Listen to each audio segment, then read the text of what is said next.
Olá, oitavo ano, bom dia! Hoje é segunda-feira, começamos uma nova semana. Acreditem, essa já é a 7ª semana que nós estamos com vídeos aqui no YouTube.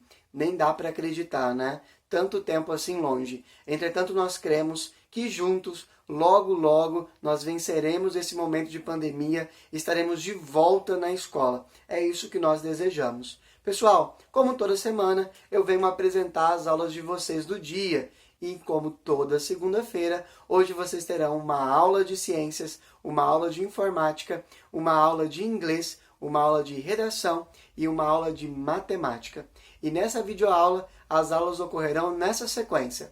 A primeira aula de ciências com a Miss Val, a segunda aula de inglês com o Mr. Steffley, a terceira aula de informática com o Mr. Gleidson, a quarta aula de redação com a Miss Cristiane e a última aula de matemática com o Mr. Matheus. Pessoal, estou deixando na descrição desse vídeo o momento exato que cada uma dessas aulas começam, caso você tenha que voltar, junto com a agenda do dia. Passem essa agenda para a agenda de vocês. Não perca esse hábito e vale lembrar daquela dica. A atividade do dia deve ser realizada no dia. Não deixe, pessoal, que a sua atividade de homework se acumule ao longo da semana. E caso você venha ter alguma dúvida, lembre-se que você pode nos procurar pelas nossas redes sociais, ok? Ou pelos nossos números já fornecidos a vocês lá no Instagram, tá? E no WhatsApp. Pessoal, e lembrando que as nossas lives, vocês precisam participar delas, ok? Além de contar a frequência, vocês sabem que nós tiramos um print ali da tela, né? Além de contar a frequência para vocês, é nesse momento que nós explicamos os conteúdos novamente, que nós reforçamos as matérias que são ministradas aqui pelo YouTube, que nós tiramos as dúvidas. Então não perca esse momento, né, de compartilhar conhecimento junto com os colegas de vocês. No mais, eu desejo a vocês uma ótima segunda-feira, bons estudos e até amanhã. Fiquem com Deus.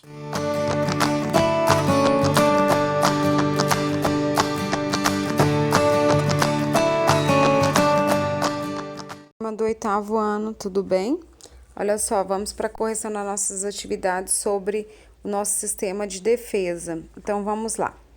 A questão número 1 é para a gente ligar. Então, eu vou falar nas defesas e a gente vai falar onde vai ligar, tá? Então, a primeira linha de defesa, você vai ligar nas lágrimas, suco gástrico, pele e espirro. Lágrimas, suco gástrico, pele e espirro.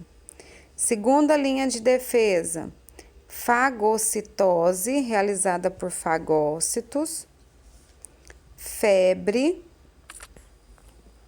inflamação e células exterminadoras naturais. E terceira linha de defesa, você vai ligar nos linfócitos e anticorpos, ok? Defesa específica, nós temos linfócitos e anticorpos.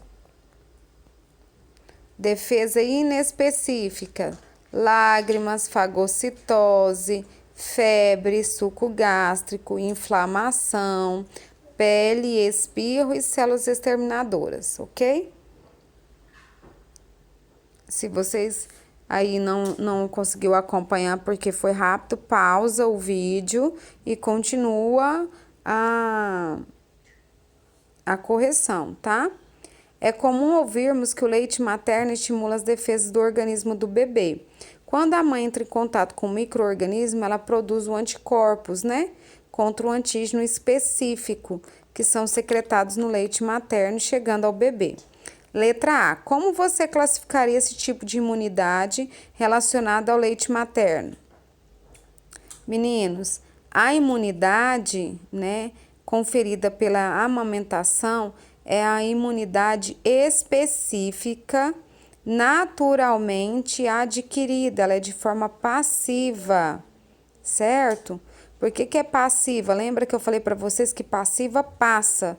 Então, é por meio do leite materno, né, que os anticorpos, eles vão do corpo da mãe para o corpo do bebê, de forma passivamente, a mãe passa, tá? Letra B. Porque esses anticorpos são importantes para o recém-nascido? Você vai colocar que eles são importantes porque não possui defesas ao nascer. O bebê, o recém-nascido, ele não tem as defesas ao nascer. Então, por isso que é importante. 3. O herpes simples é uma infecção causada por um vírus que, quando atinge a pele, gera alterações celulares, formando pequenas vesículas. Essas feridas surgem nos lábios e nos genitais. Após 7 a 10 dias, as feridas secam e aparecem crostas. As herpes têm afinidade pelas terminações nervosas e quando seu portador apresenta uma queda na resistência imunológica, o vírus se multiplica. Então, letra A. A transmissão da herpes labial acontece após o contato direto do lábio com a saliva da pessoa que tem a ferida. Já o herpes genital, ele é transmitido por meio das relações sexuais. Cite 3 formas de prevenir a transmissão da herpes labial.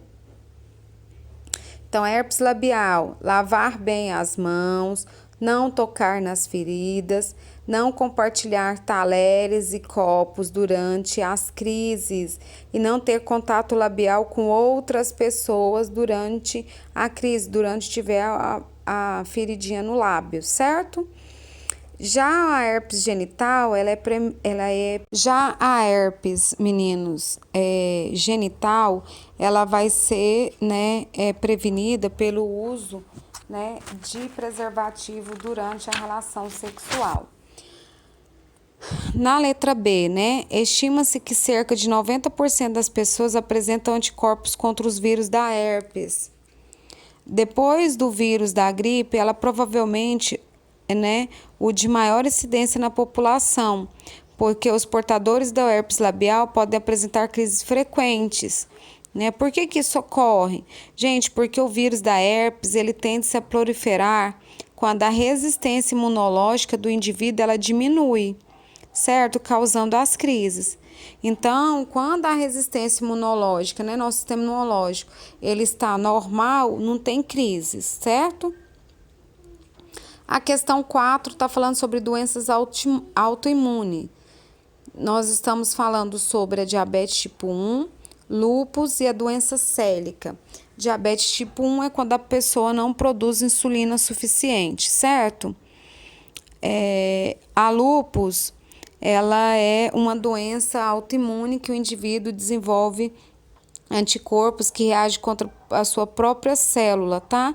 Ela afeta a pele. E a doença célica é a intolerância ao glúten. Então, olha só, letra A, o que são antígenos? Então, você vai colocar aí, os antígenos são proteínas presentes na membrana celular de micro-organismos, em vírus ou em uma molécula estranha. Letra B, o que são anticorpos? Anticorpos são moléculas específicas produzidas pelos linfócitos B, que reconhecem os antígenos e se ligam a eles. Na doença célica, o indivíduo produz linfócitos T, os quais ativam os linfócitos B e passam a produzir anticorpos. O que são linfócitos e qual a sua importância? Os linfócitos, eles são leucócitos capazes de reconhecer e atacar os antígenos. Existem também, gente, os linfócitos T, tá? Eles produzem umas substâncias que podem destruir os antígenos ou ativar os linfócitos B, para que produzam anticorpos contra o organismo invasor. Já os linfócitos B, eles produzem anticorpos específicos contra os antígenos, ok? Para fazer em casa, eu vou deixar para mandar na correção de amanhã.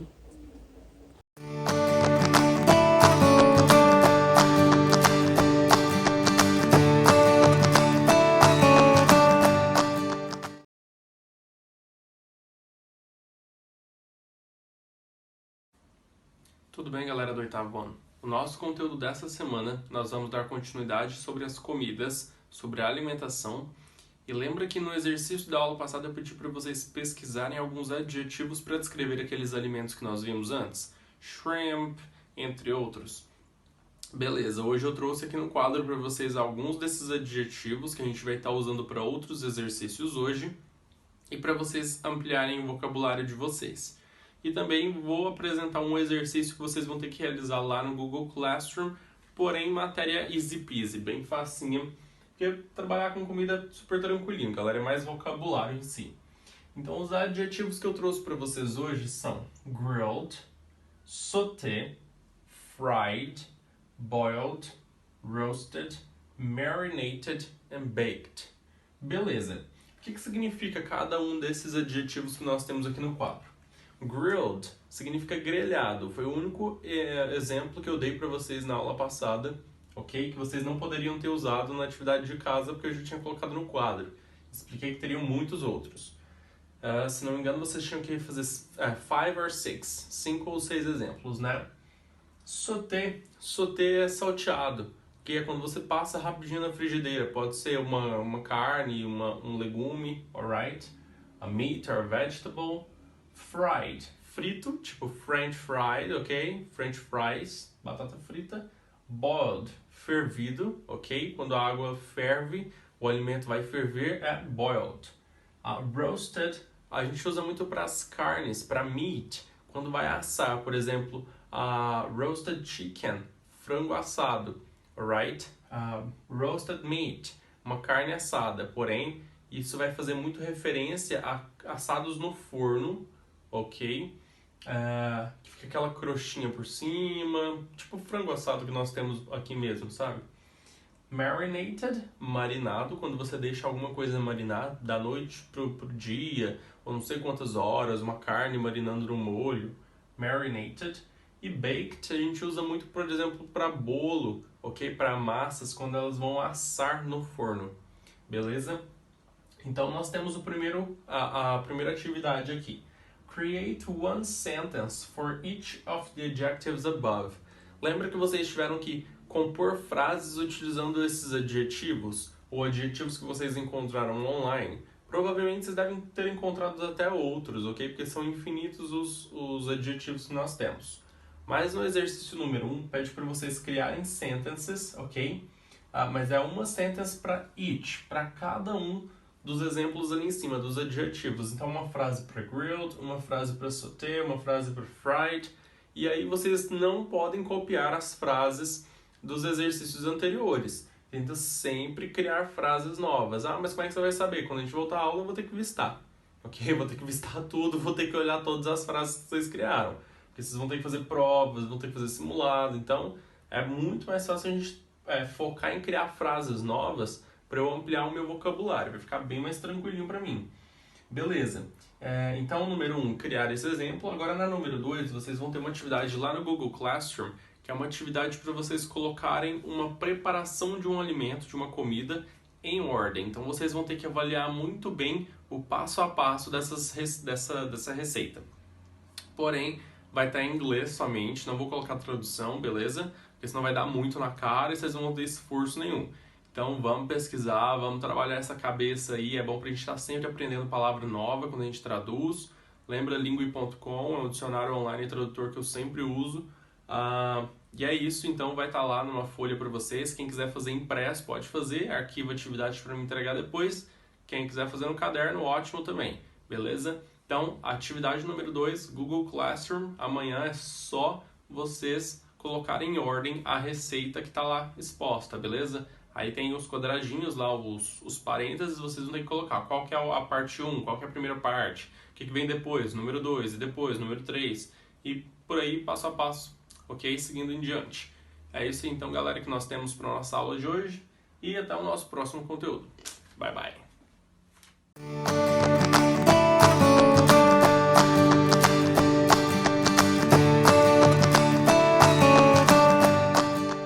Alunos, tudo bem com vocês? Como é que estão aí de mais uma semana de quarentena? Caminhando aí, né, rumo que tudo isso se resolva, para enfim voltarmos a termos nossas aulas presenciais logo. E pessoal, seguindo aqui mais uma aula com os conceitos básicos em informática, fechando aí na verdade os conceitos. Essa é a última aula sobre o assunto e terminando a aula, espero que vocês já estejam aptos para a nossa aula prática, que teremos assim que a gente voltar às aulas presenciais. Queremos abrir um gabinete, abrir um computador, um desktop e explorar todas essas peças que vocês estão vendo aqui na teoria. Então, quando nós retornarmos, vamos ver na prática como que são essas peças, pegar, fuçar, desparafusar, tudo isso que a gente está vendo desses hardwares.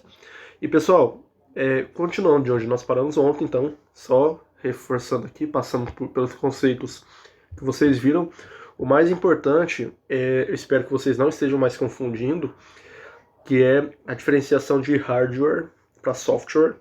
Acredito que já está bem claro. Um é a parte física, outro é a parte lógica. Estamos vendo aqui vários hardwares, várias peças que compõem um computador. E software são os programas, por exemplo, o programa que eu estou usando nesse momento para gravar a tela aqui com vocês, gravar essa videoaula é um software. O programa por onde vocês estão assistindo essa videoaula, que é o YouTube, também é um software. Hardwares conseguimos pegar, softwares é apenas parte lógica. Então eu acho que não tem muito segredo, não tem muita confusão, vocês já devem estar craques nisso. E na última aula nós paramos aqui no disco rígido, que eu falei que é o HD, que é onde fica armazenado as informações como fotos, músicas e programas do computador. Inclusive é onde o sistema operacional é instalado. Quando você leva um computador para ser formatado, o que é formatado no computador é o HD, que apaga tudo que tem nele, ele fica zerado, e então o técnico reinstala o sistema operacional, se for o Windows, o sistema operacional que for, e instala os programas novamente. Então esse é o HDzinho que nós vamos ver na sala de informática, que temos bastantes HD lá pra gente abrir. E continuando hoje, vamos falar da memória RAM. O que é memória RAM? A memória RAM, ela é bem essas plaquinhas aí, esses chipzinhos. Ela serve como armazenamento temporário do que você está fazendo no computador. Por exemplo, quando você vai lá e abre o YouTube fica algo temporário, você vai abrir e vai fechar ele depois. Enquanto ele estiver aberto, ele fica armazenado na memória RAM. Ele fica sendo rodado lá na memória RAM. Então, tudo que é de memória temporária fica na memória RAM. Ela não armazena permanentemente como o HD. No HD, se você salva uma foto lá, ela vai ficar lá até que você apague essa foto. Na memória RAM, os aplicativos são abertos por ela e fica na memória RAM enquanto eles estiverem sendo usados. Se você fecha, ele para de ser usado pela memória RAM. A memória RAM é um dos principais componentes que contribuem para um computador travar ou não. Então, às vezes, quando você abre lá muitos programas, muitos aplicativos ou programas pesados, se a memória RAM não for muito potente ou potente o suficiente para rodar esses programas, ela vai travar, que é aquela hora que a tela trava, que vocês entram em desespero e começam a bater no mouse, que eu já falei que não tem culpa do computador travar. A culpa do computador travar, na maioria das vezes, é do processador, que nós vimos lá atrás, e a memória RAM, que armazena temporariamente. Então, quando forem comprar um computador, for olhar um computador mais para frente, dê uma olhada na memória RAM. O meu aqui, ele tem 8 GB de memória RAM, é uma memória RAM relativamente boa, ok, para o meu uso. O meu uso não é tão pesado, então o ideal é ir de 8 para cima de memória RAM. 4, 6, ainda ok, tudo depende do tipo de usuário que é. Tem jogos que são muito pesados e não rodam na memória RAM, a memória RAM não suporta. A memória RAM, se ela for muito fraca, ela não vai aguentar aí mais do que 2 aplicativos abertos. Então quando você começa a abrir várias abas de internet, abre o jogo, abre várias coisas, esses programas estão sendo abertos e armazenados na memória RAM. O celular também tem memória RAM. Não dessa forma aqui, claro, isso aqui é uma memória RAM de desktop. Mas também tem a memória RAM do celular. Quanto mais potente for o celular de memória RAM, menos ele vai travar. porque eu sei que vocês abrem aí YouTube, WhatsApp, jogos, então tudo isso vai ocupando espaço na memória RAM e vai fazendo com que ela trave. Então é uma peça muito importante, é um hardware muito importante e vai de 4 GB para cima. Menos do que 4 GB é muito pouco, não. Hoje em dia, menos do que 4 GB de memória RAM não aguenta praticamente nada. Então essa é a função da memória RAM. Muito simples. Vamos para o próximo hardware. Esse hardware famoso aqui, o cooler. O cooler, que não é um ventilador, não é ventiladorzinho, como vários alunos chamam aí nas aulas de informática. O cooler, ele é um hardware que tem a função de resfriar o computador. O que acontece? O computador, à medida que ele vai sendo usado, ele vai esquentando e o cooler vai resfriando para que não haja um superaquecimento. Por isso que quem tem um desktop e até o notebook mesmo, o ideal é você não tampar a parte de trás dele, não deixar ele totalmente fechado, porque precisa sair o ar. O cooler fica girando e o ar precisa sair, o ar quente precisa sair. Então você nunca vai pegar a CPU do computador e prensar na parede, ficar totalmente encostada na parede, porque assim o ar quente não sai, porque ele vai ventilar e vai sair um ventinho quente. Não são só os desktops que tem cooler, o notebook também tem um tipo de resfriamento. Se você colocar a mãozinha atrás aí do notebook, dependendo do modelo, o meu, por exemplo, é possível, você vai sentir um ventinho saindo do aparelho de resfriar. Então o cooler, ele é como se fosse um ventiladorzinho com a função de resfriar o computador, para que ele não fique muito quente, não aqueça demais. Quando o computador ele fica superaquecido, ele esquenta demais, a primeira coisa que o computador faz é desligar automaticamente, para evitar que ele queime. É um sistema de defesa do computador. Então, se você estiver usando um computador aí em modo hard e o cooler não estiver dando conta do resfriamento, ele pode acontecer de desligar de uma vez. Então, se você vê que o seu computador está muito quente e ele foi e desligou sozinho, provavelmente foi por isso. E o cooler, pessoal, é interessante que também existem alguns coolers com sistema de resfriamento por água, que além de girar e soltar o ventinho, eles têm uns tubinhos que passam aí por algumas partes do computador, passa água dentro desse tubinho e vai resfriando. É sempre importante que a temperatura do computador seja baixa. Por isso um lugar onde tem um computador precisa ser bem ventilado, não pode ser um lugar muito quente, porque às vezes o cooler não dá conta do trabalho sozinho. Perdão. Então o cooler, esse ventiladorzinho, que não é ventiladorzinho, é um cooler, a função dele é resfriar o computador, ok? Então quando vocês virem lá aquela parte do cooler girando, vocês sabem que ele realmente está ventilando para que a temperatura do computador não fique muito alta e assim ele não queime ou não fique desligando sozinho. E para finalizar, a gente tem aí a importantíssima placa-mãe. A placa-mãe, ela é a mãe, né, do computador. É nela onde são instaladas aqueles diversos hardwares que nós vimos, como HD, memória RAM, processador, placa de vídeo, tudo fica conectado na placa-mãe. A placa-mãe é responsável por puxar as informações, por fazer a ligação das informações, por organizar mesmo. Ela pega ali os seus filhos, né, que são, digamos assim, que são as outras peças, como HD, memória RAM, placa de vídeo, fonte, e ela administra a forma, o que tem que ser usado, o que está usando, e por aí vai. Então, placa-mãe tem essa função mesmo de mãe do computador. Ela aí pela imagem dá para ver, tem slots, que é onde coloca a memória RAM, espaço para colocar a memória RAM. Esse quadradinho aqui, ó, que vocês estão vendo, é onde é colocado o processador é colocado aí por cima, e diversos outros componentes, diversas outras peças são instaladas na placa-mãe, e a placa-mãe administra essas peças, fazendo com que cada uma desempenhe a sua função correta. E pessoal, esse era o último hardware que eu queria mostrar para vocês. São os hardwares que nós vamos ver na prática. Espero que agora vocês estejam aptos para abrir o computador. Não precisa abrir o computador da casa de vocês. Não façam isso, por favor.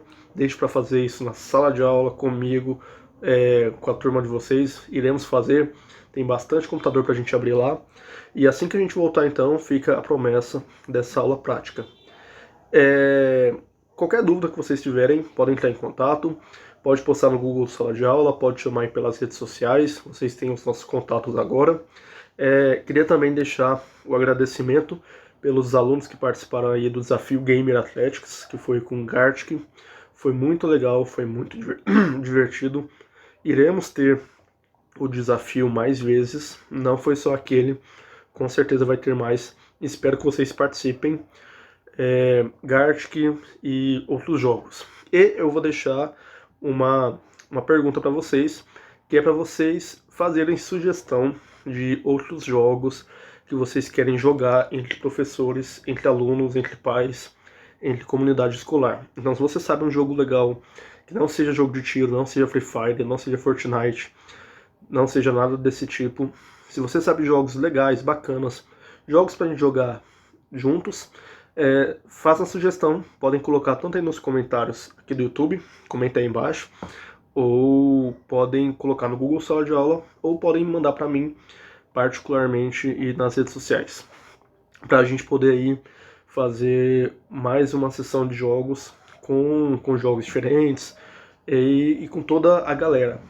Nesse que nós fizemos deu muita gente, teve um momento na sala que tinha quase 40 pessoas, eu acho que chegou a 40 pessoas, e foi bem legal. E é isso, pessoal. É dessa vez que eu queria deixar. Sugiram aí jogos que vocês gostem e que dê pra gente jogar juntos, dê pra gente jogar online.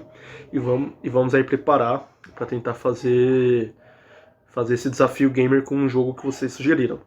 Espero vocês na próxima aula. Semana que vem tem mais. Um forte abraço. Tchau, tchau.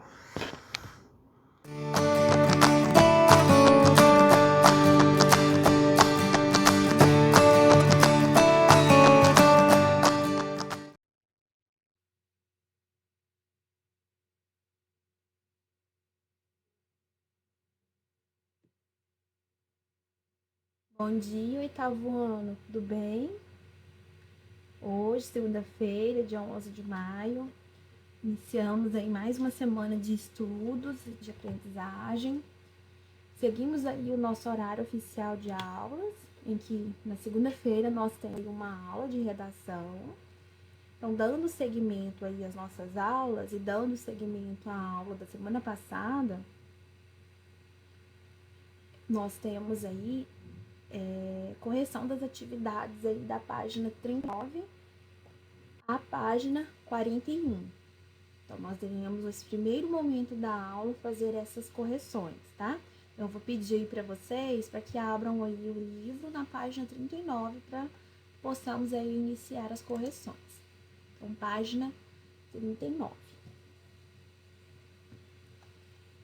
Só aumenta aqui um pouquinho. Expressões idiomáticas. Observe um trecho extraído do conto A Máquina da Alegria, de Luiz Fernando Risenberg. Ele devia estar se sentindo livre como pássaro, voando ou preso no gostoso abraço de sua mãezinha, quando o fogo tomou conta da engenhoca e se espalhou pela cabana. Com que sentido... uma caneta aqui. Com que sentido a expressão em destaque foi empregada? Essa expressão apresenta um sentido próprio ou figurado? Nesse caso aqui, meninos, é um sentido que figurado, né? Porque não dá para explicar, não dá para ser entendido que uma pessoa voe. Ela pode voar, né? No avião, no helicóptero, numa asa delta, enfim. Mas ela não tem asas, ela não tem nenhuma parte do corpo que permite que voe. Então, nós temos aí um sentido que figurado. O sentido, né, que foi colocado aí é de sentir o quê? Despreocupado, tá? Quando uma expressão apresenta um sentido figurado, o significado de cada um de seus termos isolados não corresponde ao sentido geral da expressão. Ela é denominada expressão idiomática. Vamos aqui para número 2. Leia a tirinha e responda as questões. Chachado Cedrais.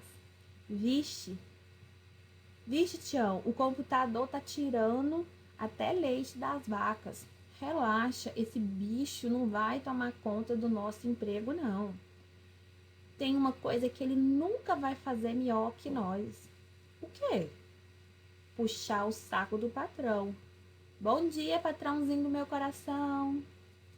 Ah, na tirinha foi empregada uma expressão idiomática. Identifique-a. Qual que é a expressão aí idiomática? Puxar o saco do patrão. Ah, puxando o saco.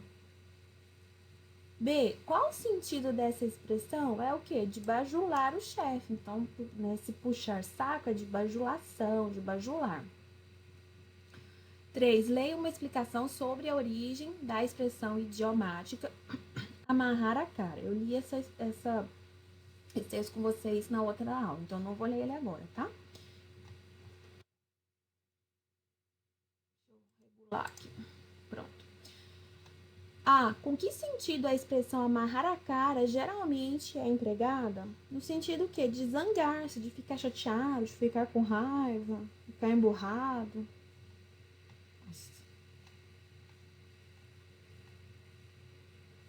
Com base no trecho explicativo, comente qual a diferença da origem de amarrar a cara com o uso atual da expressão. Então, assim, o ato de amarrar o rosto, né, mostra o quê?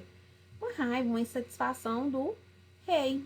Né? E hoje essa expressão se refere ao ato de zangar, de ficar bravo diante de alguma situação ou de alguém. Seguindo aí as nossas correções. Então, aqui, nas páginas anteriores, você leu um conto e conheceu as características deste gênero textual.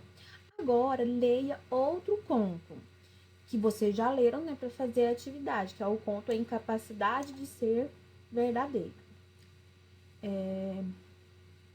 1. O narrador apresenta em seu texto uma característica atribuída ao personagem principal. De que característica se trata? Né? Ele era considerado que mentiroso. Então ele mentia, né? E todo mundo via ele como uma pessoa que mentirosa. 2. Compare o texto acima com o conto A Máquina da Alegria. Qual deles é mais conciso? Isto é, apresenta um formato mais enxuto e a leitura mais rápida. O conto A Incapacidade de Ser Verdadeiro, que é esse aqui de cima. Por quê? Porque ele é mais enxuto, ele é mais objetivo, ele é mais resumido. 3. Um bom conto consegue provocar algo no leitor. Por exemplo, medo, compaixão ou reflexo. O que o conto acima pode provocar no leitor? Então, o que ele pode provocar? Ele pode desenvolver na pessoa, provocar uma reflexão, né? Porque há esse questionamento aí, né? Do porquê o caso de Paulo, porque o caso de Paulo é um caso de poesia. Tá? Então, existe essa questão, esse questionamento. 4. No conto A Incapacidade de Ser Verdadeiro, a seleção de informações foi essencial para que o texto tivesse esse tamanho. Ocultar detalhes do espaço, do tempo e dos personagens deu destaque ao tema principal da história. Por quê? Sim, né, meninos? Porque o narrador ele teve espaço para narrar as fantasias, né, que Paulo contava para a mãe. Então, teve esse espaço, teve essa oportunidade, né, ele conseguiu desenvolver essa narração, né, essa descrição aí dessas fantasias que Paulo contava para a mãe dele. Seguindo aí para a página 41. 5. Considerando a estrutura do conto, assinale a alternativa correta. Então, você vai assinar a correta, que no caso aqui é a 2, né? Tá marcado aí. Inicia com um conflito, pois o problema se instaura desde a primeira linha, quando o narrador revela que Paulo tem fama de mentiroso. 6. Que sensação a fala do Dr. Epaminondas no final do conto pode causar no leitor? Por quê? Então pode causar o quê? Uma surpresa, porque ele diz que o menino não tem doença física, mas que ele é um poeta e que isso não tem cura. 7. Em um conto podem ser ressaltados elementos como tempo, lugar e personagens. Que elementos ficam né, evidentes no conto de Drummond? Justifique. Então, no caso que o que fica evidente é o personagem, porque o foco todo do conto é em cima das ações desse personagem, no caso, esse personagem que mente, né? Mente até nada parar. Aqui, né, essa atividade aqui, eu pensando no conto, é aquela que eu pedi para que vocês fizessem e postassem lá no Google Classroom. E para casa, meninos, está disponível uma proposta de produção de conto, tá? Tem uma proposta lá para que vocês desenvolvam, né, para vocês elaborarem um conto e depois tá no bom. Uma ótima semana para vocês, tudo de bom, cuidem-se. Aproveitem aí para colocar tudo em dia. Eu sempre venho falando isso para vocês, para não deixar nada acumulado. Beijo para vocês e até a próxima aula. Tchau, tchau.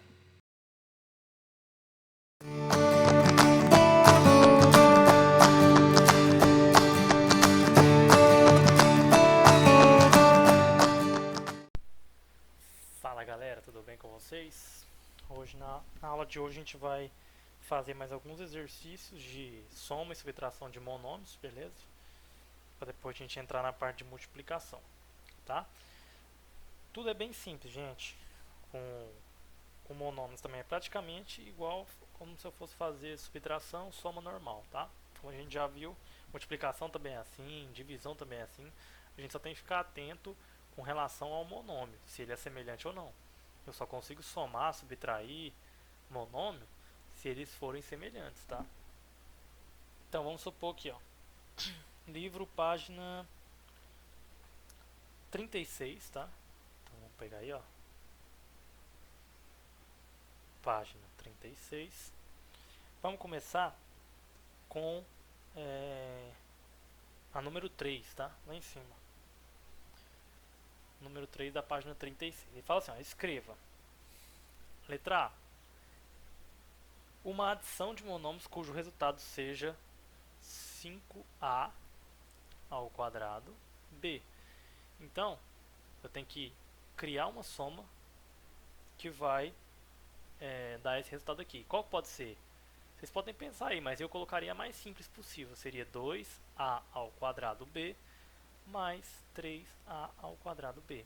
Somando isso aqui, ó, 2 mais 3 dá 5. Conservo tudo porque é semelhante, tá? Beleza? Então é bem simples. Aí na letra B ele fala o seguinte: uma subtração de monômio cujo resultado seja 13,7 XYZ. Aí igual na letra A, vocês podem criar aí. Cada um pode ter resposta diferente, mas eu ia fazer o mais simples também. Eu pegaria 14 XYZ menos 0,3 XYZ. 14 menos 0,3 vai dar 13,7 XYZ. Entenderam? Então é bem simples, tá, gente? Não tem segredo, é uma coisa simples, como se a gente fosse fazer adição e subtração normal. A gente só tem que ficar atento com relação à semelhança do monômio, tá? Então vamos para uma outra. Deixa eu apagar aqui. Ainda na página 36, vamos fazer a número 5. Ó, 5. Fala assim, ó. Determina o monômio que, letra A, somado com 107 mn, tem como resultado 138. Então, mais um monômio aqui que a gente não sabe, vai ser igual a 138,9 mn. Não é isso? Então tá, que número que eu somo com 107 que dá 138,9? É o 31,9, não é? 31 mais 7 dá 38. Então, vai ser 31,9 mm. Beleza? Tranquilo, né? B. Na B ele fala assim, ó, subtraído por 5 sobre 7, então é um monômico, a gente não sabe qual que é, que menos 5 sobre 7, y à quinta, vai ser igual a 3 sobre 7, y à quinta. Beleza? Então, que número que eu subtraio por 5 sobre 7, que vai dar... é subtraído de 5 sobre 7. Então é o contrário aqui, viu, gente? Vai ficar assim, ó. 5 sobre 7 y à quinta menos algum monômio vai dar 3 sobre 7 y à quinta. Então isso aqui, ó, tá vendo que o denominador continua o mesmo? Então não tem segredo, gente. 5 sobre 7 y à quinta menos 2 sobre 7 y à quinta vai dar 3 sobre 7 y à quinta. Então, o nosso monômio é esse aqui, ó. Ok? Facinho, né? C. Subtraído de menos 7,1. Então, ó, a gente tem menos 7,1 AB ao quadrado menos algum monômio que vai dar menos 10,5 AB ao quadrado. Tá? Então eu vou subtrair pegar o menos 7,1, subtrair, vai dar 10,5, tá? Então, para a gente saber isso aí, o que a gente tem que fazer? É só a gente pegar e a gente pode isolar, né? Pode isolar isso aqui, ó, passar isso aqui para lá, ou fazer de cabeça mesmo, se vocês conseguirem, né? Que número que subtraído de menos 7,1 dá menos 10,5. Para não ficar perdendo tempo, você passa isso aqui para lá, vai ficar assim, ó, menos o número que você quer achar é igual a menos 10,5 AB ao quadrado.